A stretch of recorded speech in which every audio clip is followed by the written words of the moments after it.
ഞാനൊരു തീരുമാനം എടുത്താൽ അതിന് മാറ്റം ഉണ്ടാവില്ലെന്ന് എനിക്കറിയാമല്ലോ. അപ്പോ സാറ് തീരുമാനിച്ചു കഴിഞ്ഞു? അതെ.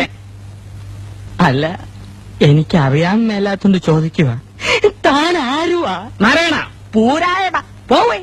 തനിക്കൊരു വിചാരമുണ്ട് താ ഏതോ കോപ്പിലെ വലിയ രാജാവാണെന്ന്. താ ഒരു പുല്ലുമല്ല. 1-2 ദിവസം ലണ്ടനിൽ പോയി ഏതോ ഒരു ഓന്തൻ റിച്ചാർഡ് സാഹിബിന് അരിവെച്ചു കൊടുത്ത് കിട്ടിയ കാശ് കൊണ്ട് ഒരു പഴയ കൊട്ടാരം വാങ്ങി അവിടെ ഒരു ആശുപത്രിയും തുടങ്ങി അവിടെ പ്രാന്തമാരെ പട്ടാളത്തിട്ട പഠിപ്പിക്കുന്ന ഒരു വിവരം കെട്ട പന്ന റാസ്കലല്ലേ താൻ? തന്നെ ഞാൻ 10 പറയണമെന്ന് വിചാരിക്കാൻ തുടങ്ങിയിട്ട് കാലം കുറയായി. താനൊക്കെ മറ്റേ ചിട്ടയുടെ ആളല്ലേ, മിലിറ്ററി. പക്ഷേ ഞങ്ങൾ ജോലിക്കാരെ ചിട്ട പഠിപ്പിക്കുന്നതിന് മുമ്പ് താൻ തന്റെ മോളെ നിലയ്ക്ക് നിർത്തണം. യൂക്കാലിപ്റ്റസ് മരത്തിനിടയിൽ പരസ്പരം കെട്ടിപ്പുണർന്ന് മരം ചുട്ടി ഓടുന്ന 2 യുവ മിഥുനങ്ങളെ ഞാൻ കണ്ട്. തന്റെ സ്വന്തം മോളും തന്റെ ആശുപത്രിയിലെ മക്കളും. അനാവശ്യം പറയരുത്. അവരുടെ ആവശ്യം തനിക്ക് അനാവശ്യമായിരിക്കും. ഞാൻ കണ്ടതേ പറഞ്ഞുള്ളൂ.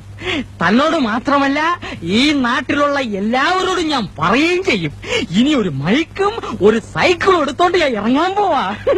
രവീന്ദ്ര, തന്നെയും തന്റെ മോളെയും ഈ നാട്ടിൽ ഈ നാരായണം നാട്ടിച്ചില്ലെങ്കിൽ തന്റെ പേര് തന്റെ പട്ടിക്ക് താനിട്ടോ. അറിയോ? പോട്ടെ സാർ.